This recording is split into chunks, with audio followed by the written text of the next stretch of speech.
Amigas y amigos, este año tenemos en el estudio dos pinturas del gran artista plástico venezolano Regulo Pérez. Esta obra se titula Mi Dulcinea de los Tepuyes, la cual pertenece a la serie de Don Quijote de la Mancha en homenaje a la escultora Nidia del Moral.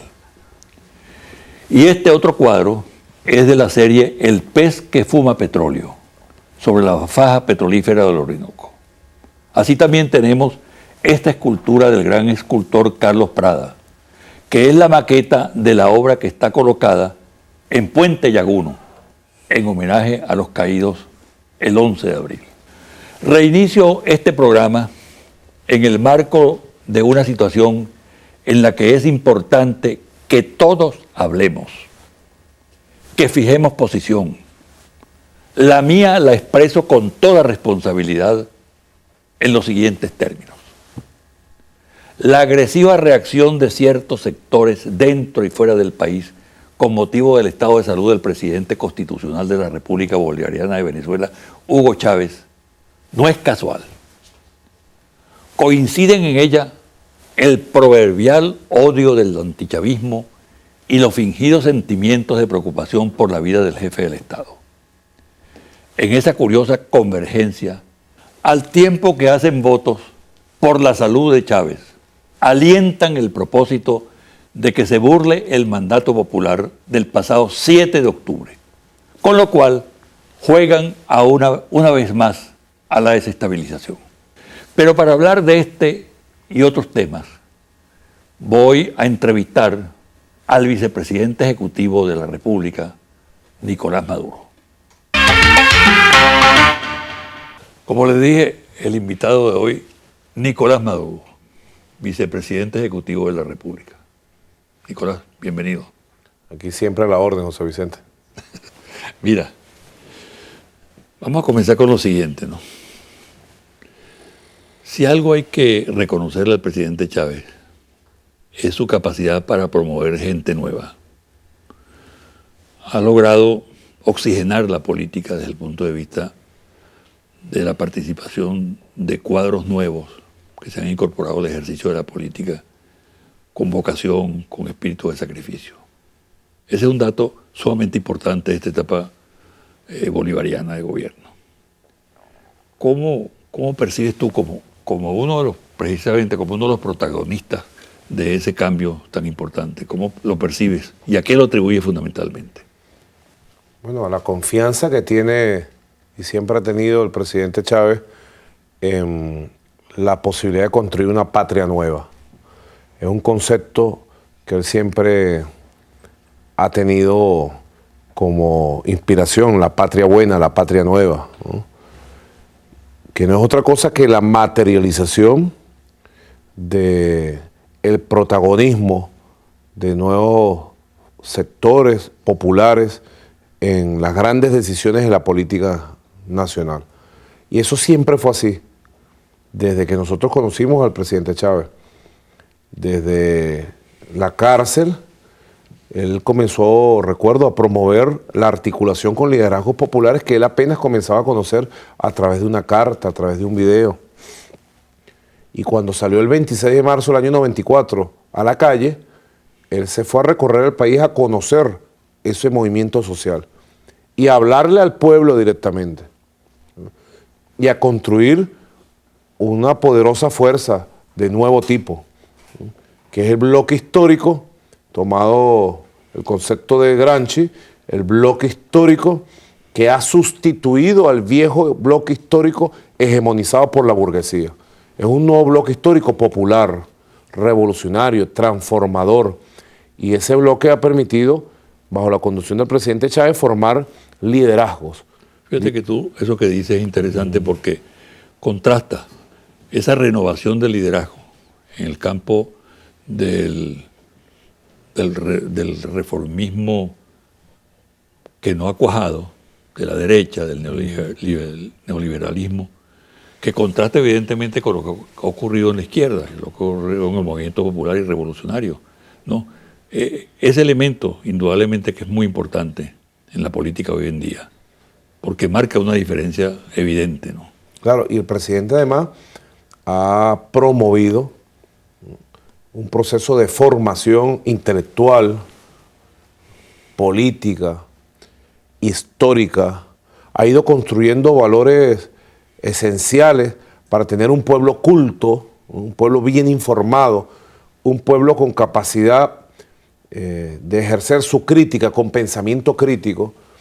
Y cuando decimos un pueblo es porque nosotros nos sentimos parte de un pueblo, del pueblo revolucionario, del pueblo bolivariano y chavista de Venezuela. Y allí ha logrado echar a andar un nuevo liderazgo que se expresa abajo, en la base, pudiéramos decir, en los barrios, en las fábricas, en las universidades, en los liceos, en las comunidades. Hay un liderazgo. Inclusive, pudiéramos poner como ejemplo, a nivel de los estados, lo que acaba de ocurrir en las elecciones del 16 de diciembre, apenas hace un mes. De 23 gobernaciones ganamos 20. Y las otras 3, bueno, se perdieron por porcentajes muy pequeños realmente. Se pudieron haber ganado también, estaban en el margen de la posibilidad de victoria. ¿Y quiénes son los gobernadores y gobernadoras hoy de los estados? Representantes de los viejos partidos, de las viejas cúpulas, representantes de las burguesías expoliadoras de las regiones. No, son gente honesta que ha surgido de la lucha social, de la lucha política de este tiempo, una buena parte de ellos formados en la carrera militar, con una concepción popular del ejercicio de su carrera, del ejercicio de sus valores, y ahí tú ves el resultado. Lo que un poco tú decías, ¿no? Que el presidente ha logrado promover un liderazgo colectivo que empieza desde el pueblo, desde la base misma de organización social, y que ha logrado, digamos, impactar las distintas escalas del manejo del Estado y del manejo del poder político en el país. Desde la acera de enfrente de los adversarios se hacen muchas conjeturas. Una de ellas, quizá la que tiene más pegada mediática, es la pretensión de establecer diferencias entre ustedes, ¿no? Hay un enfrentamiento, Diosdado Cabello, Nicolás Maduro. Hay otros dirigentes que tienen aspiraciones también a ese liderazgo, Rafael Ramírez, Elías Agua. Es decir, crear una especie de marco de dudas acerca de la unidad del movimiento y de los enfrentamientos internos. ¿Qué respuesta tiene eso?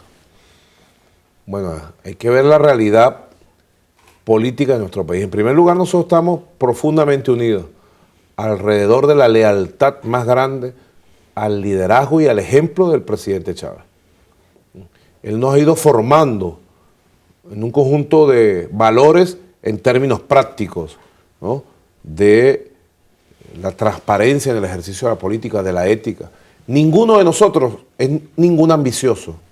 Nosotros no estamos formados en la carrera política tradicional de la burguesía, de la ambición de poder personal, del individualismo, del deseo de riquezas, de la zancadilla, la maldad, de la intriga palaciega, ¿no? Del enfrentamiento grupal, ¿no? Ninguno de nosotros forma parte de ningún grupo, habría que decirlo, con mucha claridad. Nosotros somos militantes de la causa de Chávez. Todos, lo que tú has nombrado, el compañero Diosdado Cabello, Elías Agua, Rafael Ramírez, Jorge Rodríguez, Cilia Flores, Adán Chávez, somos militantes de la causa y además nos sentimos profundamente orgullosos, identificados, de ser militantes subordinados a su mando, a su ejemplo. Fíjate, José Vicente, estábamos hablando de estos días, que nosotros estamos en este momento, en todos estos meses de lucha, acompañamiento con el presidente, hemos roto el maleficio de la traición que le impuso las clases dominantes a la política en Venezuela.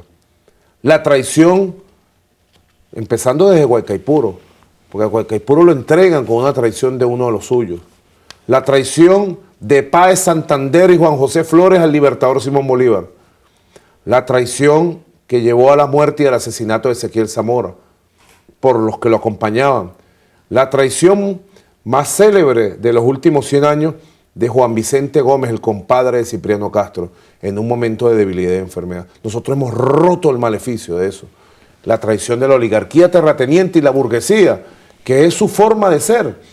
Nosotros aquí estamos imponiendo una nueva cultura de la lealtad absoluta a un líder, a un hombre extraordinario como Hugo Chávez.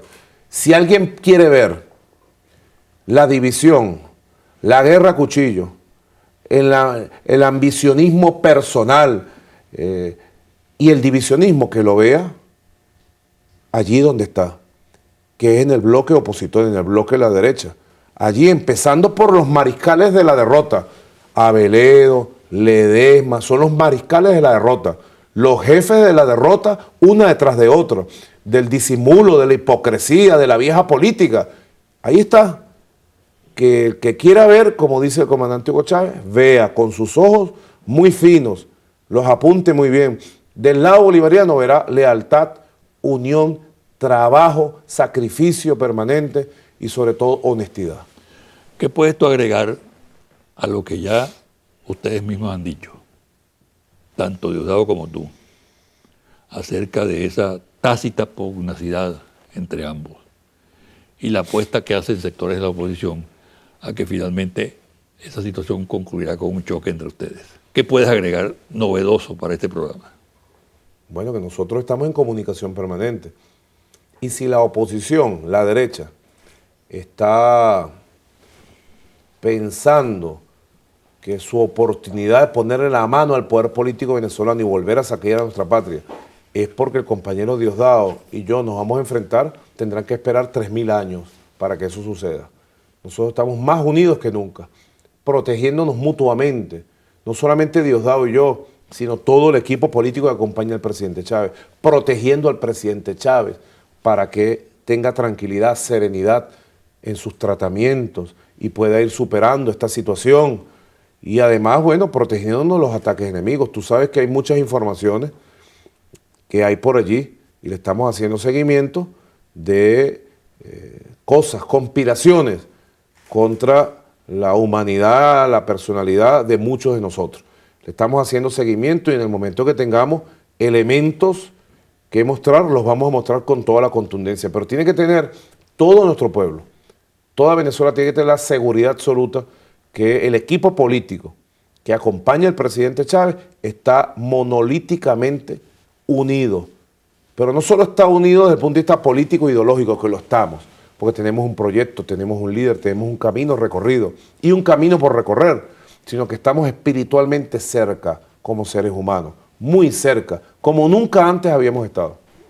Nicolás, te repito, el tema de la salud del presidente, asumido en términos responsables, serios, de legítima información al país. ¿Qué puedes tú decir al respecto? Tú has estado muy cerca, has estado viajando a La Habana, has visto al presidente. ¿Qué puedes tú decir en este momento acerca de algo que mantiene en vilo al país, preocupado, inquieto? Bueno, que ¿Cómo contrarrestar la desinformación que hay? ¿No?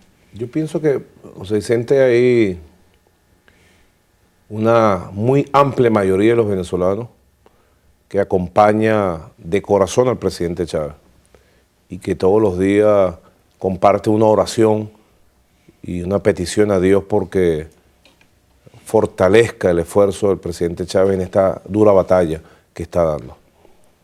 Y esa amplia mayoría de venezolanos, a ellos va dirigido nuestra información permanente.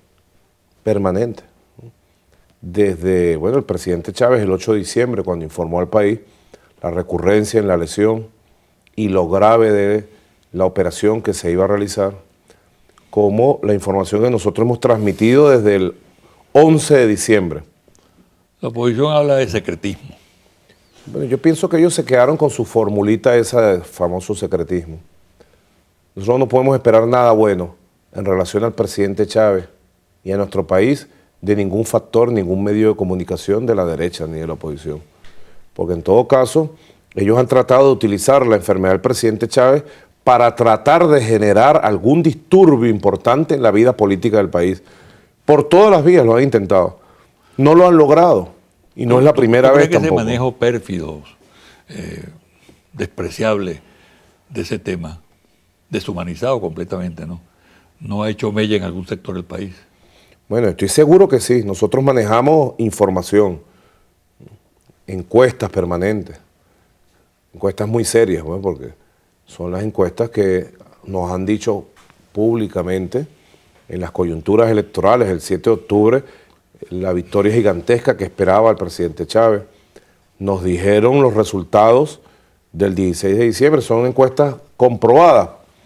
Y hay algunas de estas encuestas que han salido públicamente y que señalan que un 68% de los venezolanos comparte y está complacido con la información que se le ha transmitido oficialmente y que vamos a seguir transmitiendo.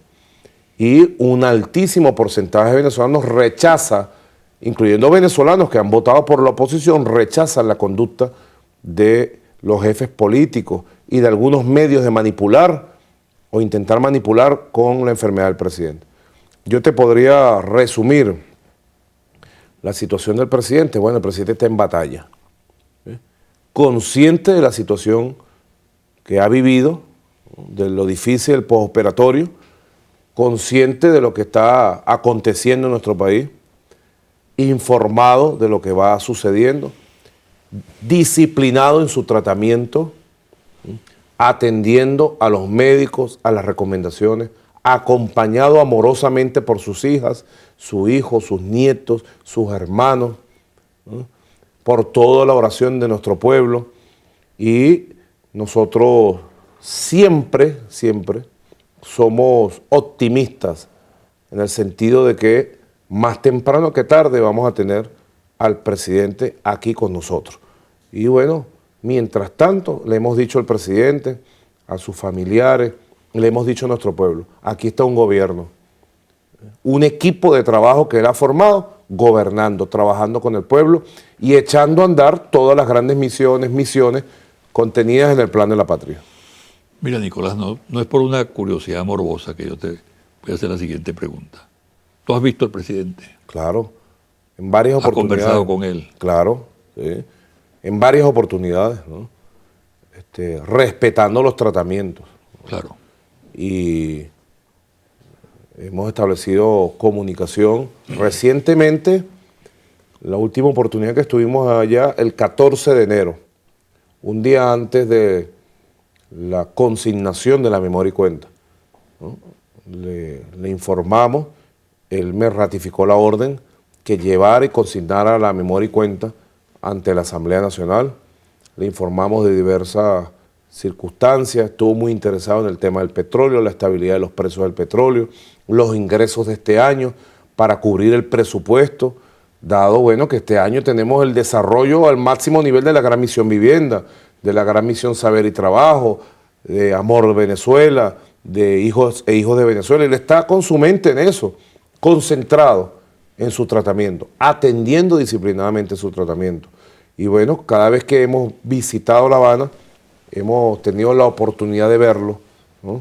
De acompañarlo humanamente, ¿no? Porque nosotros queremos al presidente Chávez, lo queremos profundamente. Su estado de ánimo. El de siempre, ¿no? Con el ánimo de la victoria y además con lo que decíamos cuando regresamos ahorita, el 14 de enero, con una mirada muy especial de ver cómo la patria a la que él le ha dedicado todo su esfuerzo, toda su vida, va echando adelante, se va levantando. Y nosotros, sus hijos de la vida, estamos ahí, consecuente y leal con él. Y él, pasando circunstancias tan difíciles, cuenta con nosotros, cuenta con un pueblo, cuenta con un equipo de hombres y mujeres leales. Eso le ha dado como un brillo especial a su mirada, pues. Sería como algo distintivo que yo pudiera comentarte, que vi el 14 la última vez que lo vi. Una mirada de satisfacción por la lucha que ha dado por nuestra patria, bueno, y por la lucha que está por dar. Así que nosotros en ese sentido le decimos a nuestro pueblo, nosotros tenemos un equipo de trabajo, de acompañamiento al presidente Chávez, y le hemos dicho, presidente, así se lo dije yo personalmente, con compañero Rafael Ramírez, Diosdado Cabello, con Jorge Arriaza, Adán Chávez, Silvia Flores, que entramos juntos, y yo le dije, tenía la mano derecha agarrada, saludándolo, y le dije, esté tranquilo, presidente, mantenga su ritmo de tratamiento. Allá hay un pueblo que está respondiendo. Hay una Fuerza Armada Nacional Bolivariana con la moral crecida y leal. Y hay un equipo de gobierno, hay las fuerzas revolucionarias, y esta gente ha intentado incendiar, no podrán incendiar a nuestro país. No lo vamos a permitir. Cuente con nosotros, esté tranquilo. Y él, bueno, me dio unas gracias desde su corazón y me dijo, transmítele mi agradecimiento a todo el pueblo, a las Fuerzas Armadas. Y es lo que hemos venido haciendo durante todos estos días. Tú hablaste en la reunión que hubo del Consejo Federal de Gobierno.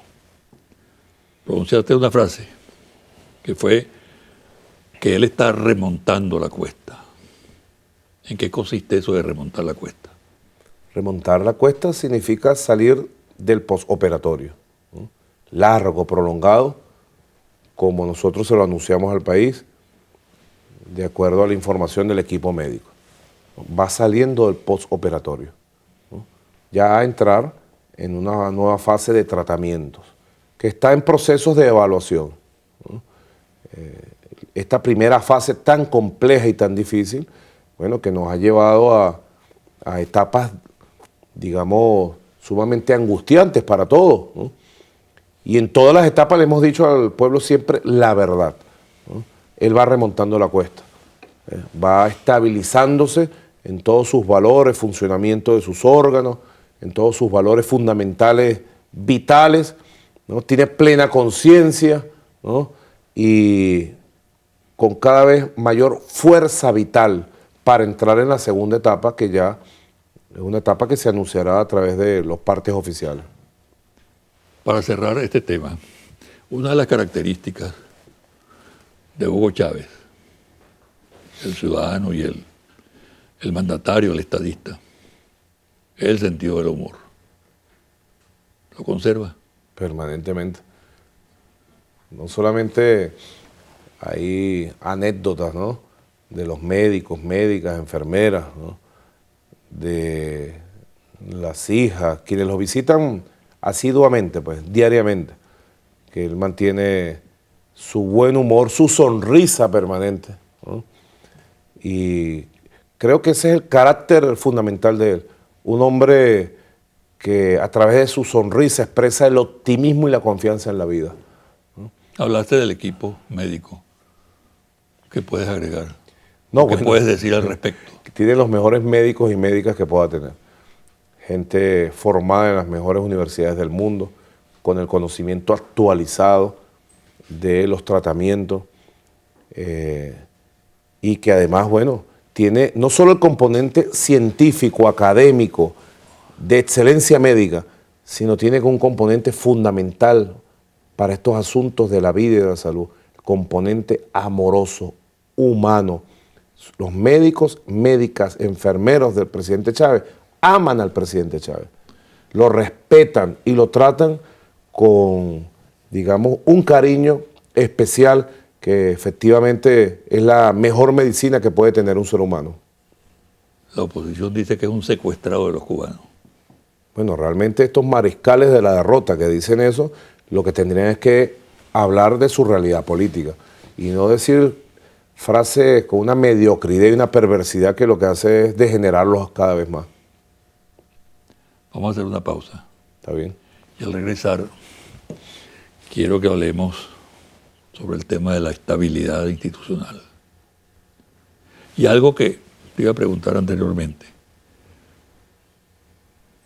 Todo lo que ustedes hacen como gobernantes en este momento está basado en las instrucciones que le da el presidente desde La Habana. Sí, instrucciones permanentes y la orientación de un plan que está establecido, que es el plan de la patria. Y además de un gobierno que viene recorriendo un camino de patria, y ese camino ha sido ratificado por la voluntad popular. Y además un gobierno que sabe hacer, y cada quien está en lo suyo, haciendo por el pueblo lo que nos toca hacer cada quien en su responsabilidad específica. Nicolás, la enfermedad del presidente, la imagen de precariedad acerca del gobierno que trata de acreditar la oposición, la ofensiva brutal, internacionalmente hablando, en los medios, etcétera, las acusaciones de que este es un gobierno de facto, de que viola la Constitución, está creando el caldo de cultivo para una aventura. Nosotros tenemos experiencia sobre el particular. Me incluyo porque yo estaba formando parte del gobierno en esa época. Parecen soplar los mismos vientos. ¿Qué tienes tú que decir al respecto? Bueno, forma parte de una visión. Agregaría lo siguiente. Tú hiciste una clara advertencia precisamente en el Consejo Federal de Gobierno, ¿no?, de que algo se estaba moviendo y que estaban dispuestos el gobierno a responder como tiene que responder un gobierno constitucional y democrático, ¿no? Sí, y ya hemos empezado la respuesta.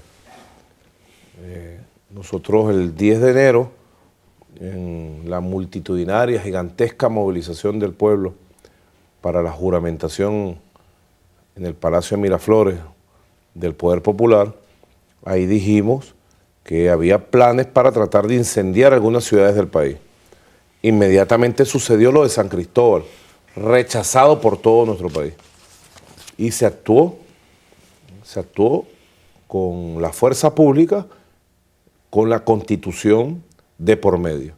Y se tienen allí los responsables y tienen que pagar ante la justicia por lo que hicieron. Los destrozos, el vandalismo, la violencia que aplicaron, sin ningún sentido y sin pedir nada, porque son protestas violentas que no tienen una bandera, una propuesta, exigimos tal cosa, ¿no?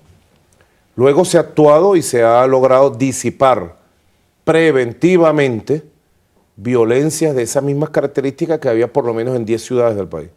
Se ha actuado.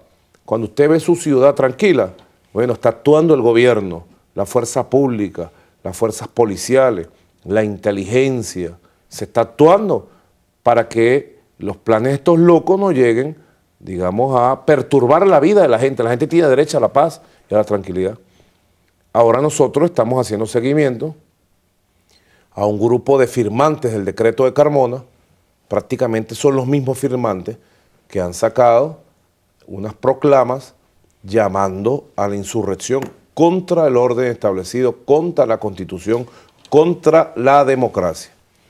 Y nosotros tenemos instrucciones precisas del comandante presidente de no permitir ni una sola violación del derecho de nuestro pueblo a la paz y no permitir ningún tipo de reto a la Constitución. Todo aquel, y lo sabe todo el país, que quiera manifestar su opinión sobre cualquier asunto público, en televisión, en prensa, en la calle, movilizarse, proponer candidaturas a concejales, a alcaldes, a gobernadores, a lo que sea, libertad absoluta, garantías absolutas, organizar sindicatos, movimientos estudiantiles, garantías absolutas. Pero aquel que pretenda utilizar su poder económico, o mediático, o político, bueno, se encontrará a esta Constitución y al Estado venezolano en su conjunto de frente, y después no vayan a decir que son, perseguidos políticos, ¿no? No vamos a permitir que perturben la vida de los venezolanos y que traten de desestabilizar y le hagan un daño económico al país otra vez. 20.000 millones de dólares hicieron que se perdiera nuestro país en el año 2002-2003. El desempleo lo llevaron a 25%, cuando hoy el desempleo lo hemos reducido hasta 6% gracias a las políticas del presidente Chávez. No vamos a permitir que perturben la vida económica y social del pueblo.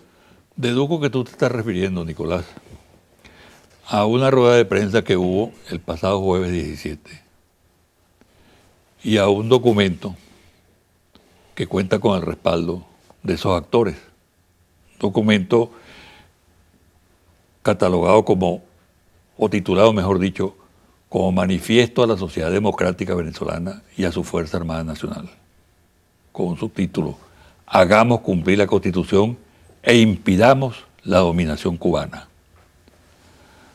Aquí, por ejemplo, se dice en uno de sus apartes: para garantizar su control sobre Venezuela, el castrocomunismo ha diseñado un sistema electoral a su medida, es decir, un ataque directo al sistema electoral venezolano para deslegitimarlo. Y más adelante se señala que pese a que nuestro planteamiento es razonable, democrático y constitucional, voceros del gobierno y algunos sectores de la oposición lo calificarán de golpista. Pero ocurre justamente lo contrario. Golpistas son quienes han venido violando la Constitución de manera sistemática. Restablecer su vigencia es un mandato explícito contemplado en el artículo 333, el famoso artículo invocado precisamente en abril del 2002. Y hacen un señalamiento en el sentido de que durante los próximos días, aquí está la amenaza, se definirá si Venezuela dejará de existir como nación para convertirse definitivamente en una colonia de Cuba, o si recuperaremos nuestra identidad y nuestro destino histórico. Estamos convencidos de que nuestras Fuerzas Armadas, respaldadas por todos los sectores de la sociedad civil, daremos un paso al frente e impediremos la disolución de la patria. Hay una larga lista de firmantes: Oscar Centeno Lucinchi, Enrique Tejera París, Pedro Pablo Aguilar, Osvaldo Álvarez Paz, María Corina Machado, Diego Arria, Marcel Granier, Miguel Enrique Otero, Oscar García Mendoza, entre otros.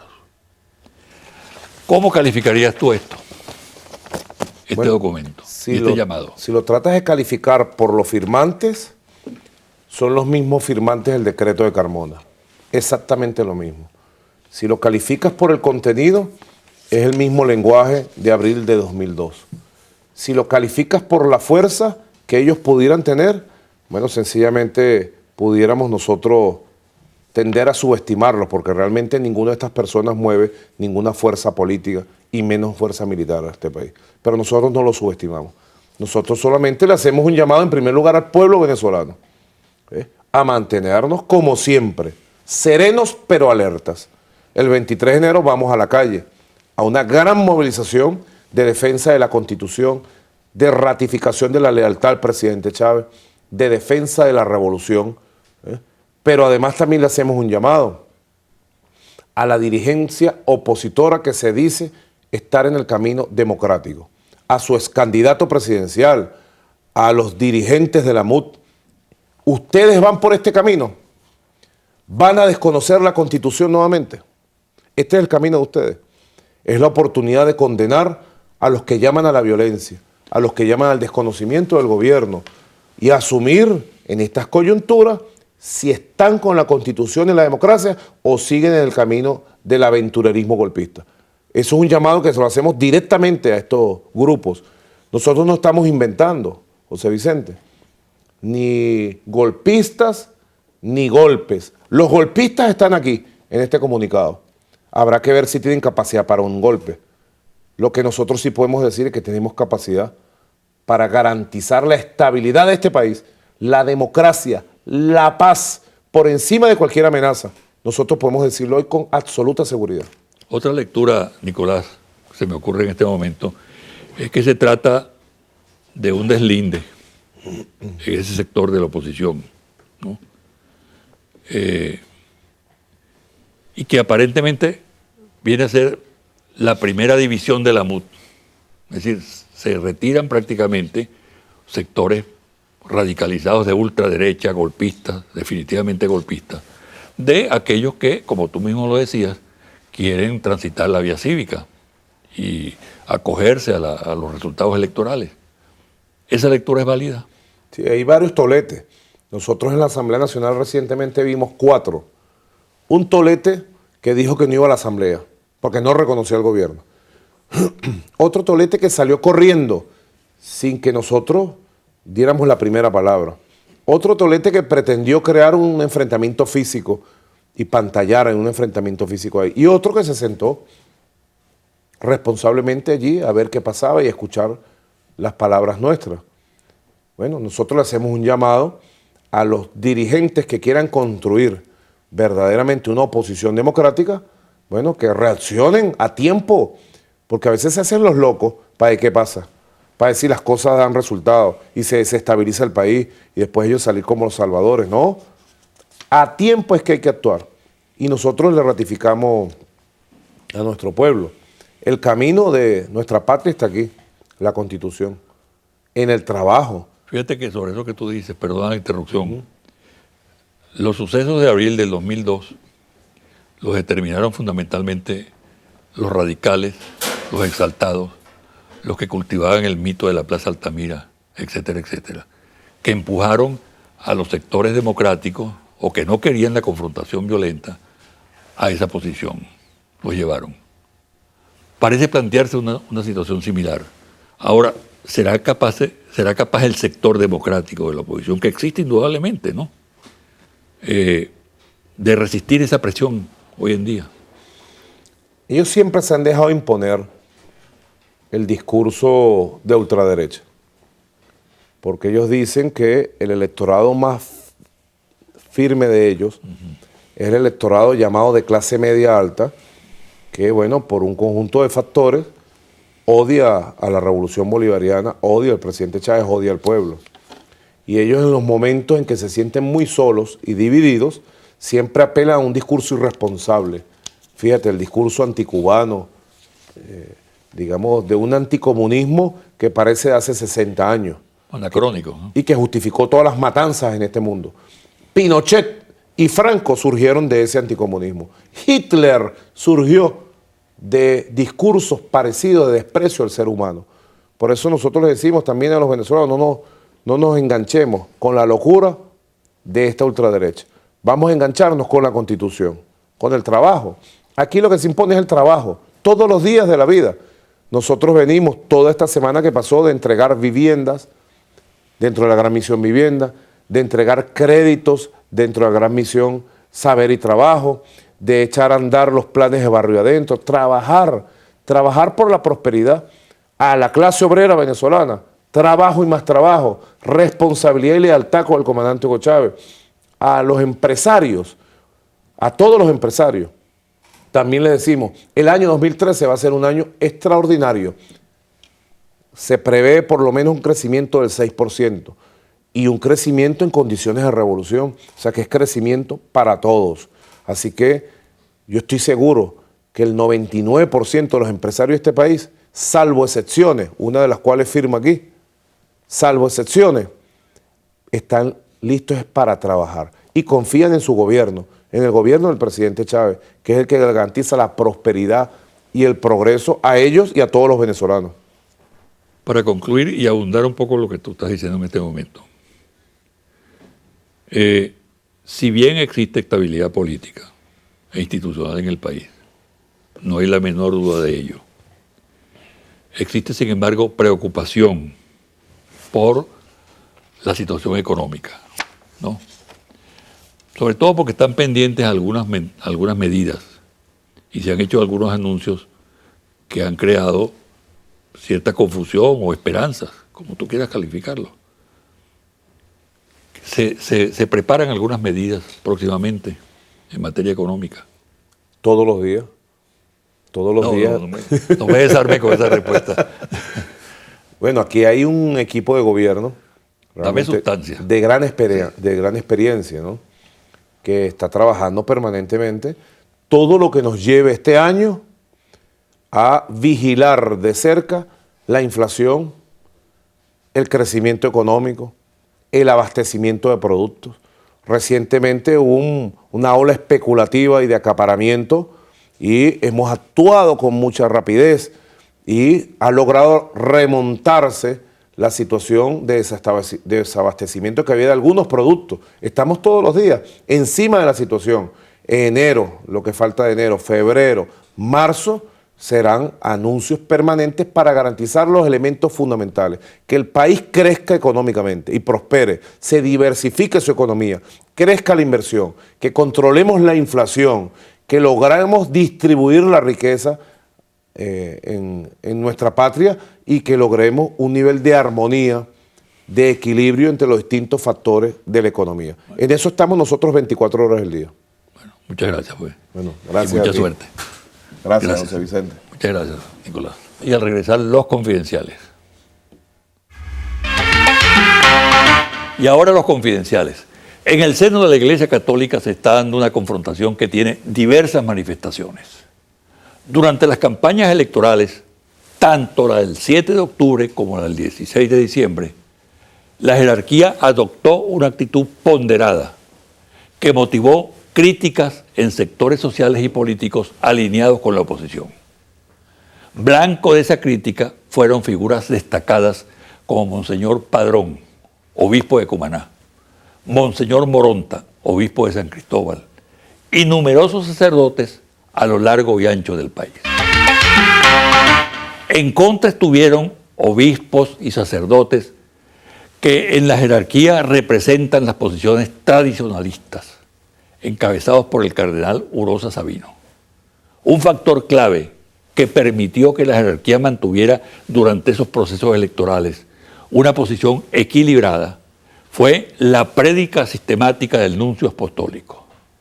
Pero todo indica que los resultados electorales de octubre y diciembre y el cuadro depresivo postelectoral que evidenció en la oposición activaron la reacción de los sectores conservadores de la Iglesia y son determinantes en la agresiva postura adoptada por la Conferencia Episcopal con motivo del debate sobre la interpretación de la Constitución en la toma de posesión del presidente reelecto, así como sobre las pasadas elecciones presidenciales y de gobernadores.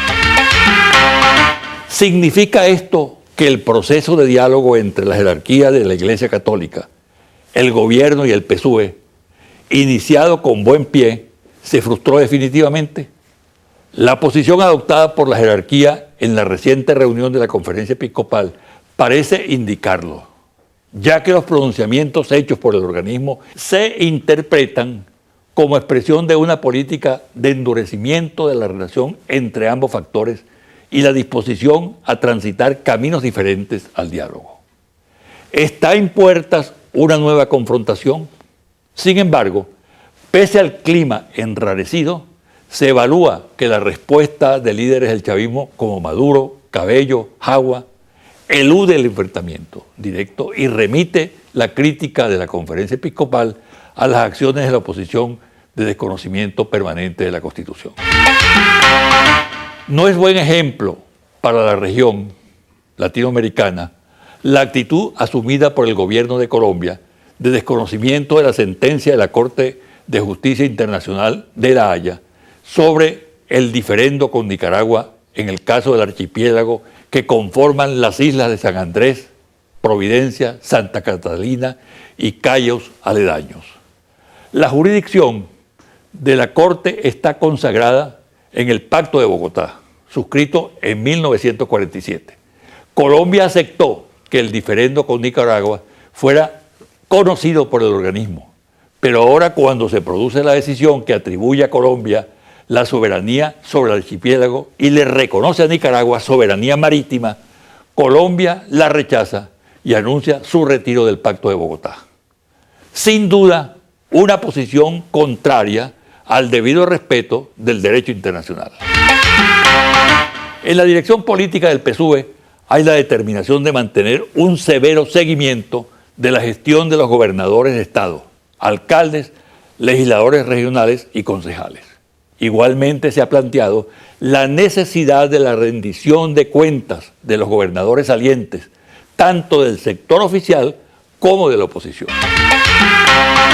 Para un país con grave crisis económica y social, como es el caso de España, 100 efectivos militares muertos y 3.500 millones de euros gastados en Afganistán, no hace otra cosa que confirmar cómo las políticas imperiales arrastran al absurdo a países con gobiernos débiles y obsecuentes.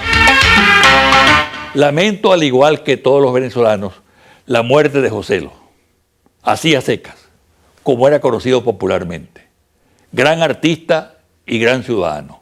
Igualmente el fallecimiento de un extraordinario periodista y amigo, Augusto Hernández. Paz a sus almas y mis condolencias a sus familiares.